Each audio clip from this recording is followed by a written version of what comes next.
सोचिए जरा, किसी अधिकारी के घर से नकदी गिनकर नहीं बल्कि वजन करके तौल कर निकाली जा रही हो और सोशल मीडिया पर लोग कह रहे हो कि टन के हिसाब से सोना है, टन के हिसाब से ही नकदी भी है। सुनने में ये किसी फिल्म का सीन लगता है, लेकिन मामला है चीन का और इस पर अदालत का फैसला भी आ चुका है। तो चलिए जानते हैं कि आखिर वो कौन अधिकारी है और उसके पास इतनी संपत्ति आई कैसे।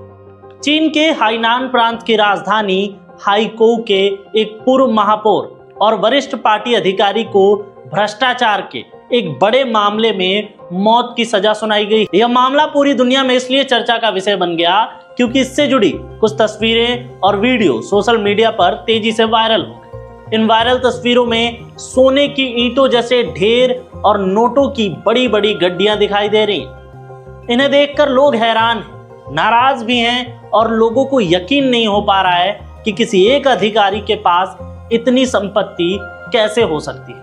हर तरफ बस एक ही सवाल है कि इतना पैसा आखिर आया कहां से। लेकिन इसी बीच एक बेहद जरूरी बात है जो समझने की जरूरत है।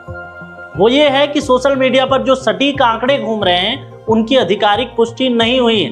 तस्वीरें वायरल हैं, दावे वायरल हैं, लेकिन जो मात्रा वजन सोशल मीडिया बता रहा है उसे पूरी तरह से प्रमाणित नहीं माना जा सकता है। और यही वजह है कि जानकार और विशेषज्ञ इस पूरे मामले में सावधानी बरतने की सलाह दे रहे हैं। अब अगर हम बात करें अदालत की और चीनी सरकारी मीडिया के अनुसार जो तथ्य सामने आ रहे हैं वो ये हैं। अदालत ने हाइकोउ के इस पूर्व महापौर को रिश्वत लेने, सत्ता के दुरुपयोग करने और सरकारी धन की हेराफेरी के आरोप में दोषी ठहराया है। अदालत का कहना है कि उन्होंने कई वर्षों तक अपने पद का गलत इस्तेमाल किया और अवैध तरीकों से खुद को बेहद अमीर बनाया। जांच में यह भी सामने आया कि उन्होंने सरकारी ठेके दिलवाने, भूमि सौदों को मंजूरी देने और बड़े कारोबारियों तथा निर्माण कंपनियों को लाभ पहुंचाने के बदले भारी रिश्वत ली है।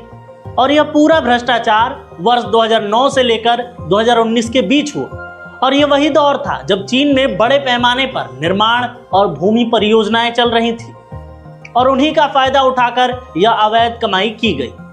अब बात करते हैं सजा की, तो अदालत ने उन्हें मौत की सजा सुनाई है। चीन में गंभीर भ्रष्टाचार मामलों में इस तरह की सख्त कार्रवाई पहले भी दी जा चुकी है और यह माना जाता रहा है कि कुछ मामलों के बाद मौत की सजा को आजीवन कारावास में बदला जा सकता है। लेकिन इस मामले में भी चीनी अधिकारियों ने ऐसी किसी भी रियायत को सार्वजनिक रूप से स्पष्ट नहीं किया है। इसलिए फिलहाल यह आधिकारिक स्थिति है कि सजा मौत की ही हुई है।